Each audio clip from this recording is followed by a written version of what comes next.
ہوتا یہ ہے کہ جس طرح کا حکمران ہوتا ہے نا، رعایا پر اس کے اثرات ہوتے ہیں. یہ ایک اصولی بات ہے. ولید بن عبد الملک جب حکمران تھا نا، تو اسے عمارتیں بنانے کا بڑا شوق تھا، بڑی بڑی بلڈنگیں کھڑی کرنا، بڑے بڑے محلات بنانا. تو اس زمانے میں ہر آدمی بلڈنگ کی بات کرتا تھا. ہر آدمی جو ہوتا تھا وہ کسی نہ کسی نئے مٹیریل کی بات کرتا تھا، نئے نقشے کی بات کرتا تھا. جب سلیمان بن عبد الملک حکمران بنا تو سلیمان بن عبد الملک جو تھا اس کو شوق تھا شادیاں کرنے کا. یہ بھی شوق ہوتا ہے بادشاہوں. اس زمانے میں لوگ شادی کی بات کرتے تھے، نکاح کی بات کرتے تھے، بیاہ کی بات کرتے تھے.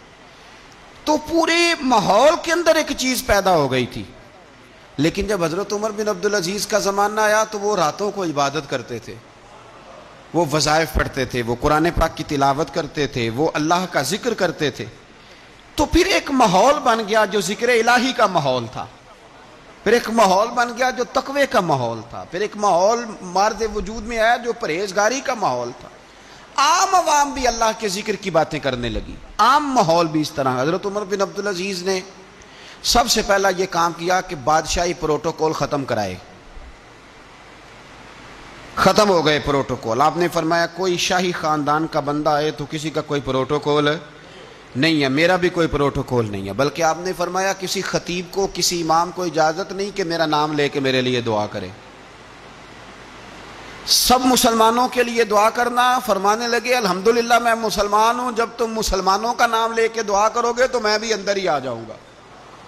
اضافی طور پر نام لے کے دعا کرنے سے بھی روک دیا. بلکہ ایک عورت عراق سے آئی، اس کی 5 یتیم بچیاں تھیں تو اسے ضرورت تھی وظیفے کی. اس نے آ کے پوچھا حضرت عمر بن عبدالعزیز کا گھر کہاں؟ تو لوگوں نے فرمایا وہ سامنے جو ٹاٹ اور بوریے کا پردہ لٹک رہا ہے وہ عمر بن عبدالعزیز کا گھر ہے. دروازے پہ دستک دی تو ایک عورت اندر برتن دھو رہی تھی.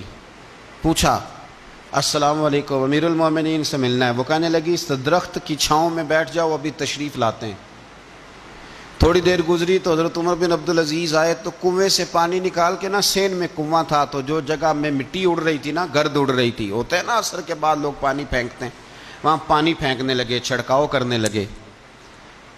تو تھوڑی تھوڑی باتیں وہ خاتون آپ سے کرنے لگی. تو وہ جو عورت آئی تھی نا وہ کہنے لگی تم غلام سے باتیں کر رہی ہو، تمہیں پردہ کرنا چاہیے. وہ کہنے لگی یہ غلام نہیں، یہ میرے شوہر ہیں اور یہ امیر المومنین عمر بن عبدالعزیز ہیں. کہنے لگی یہ عمر بن عبدالعزیز ہے؟ کہا ہاں یہ عمر بن عبدالعزیز ہے.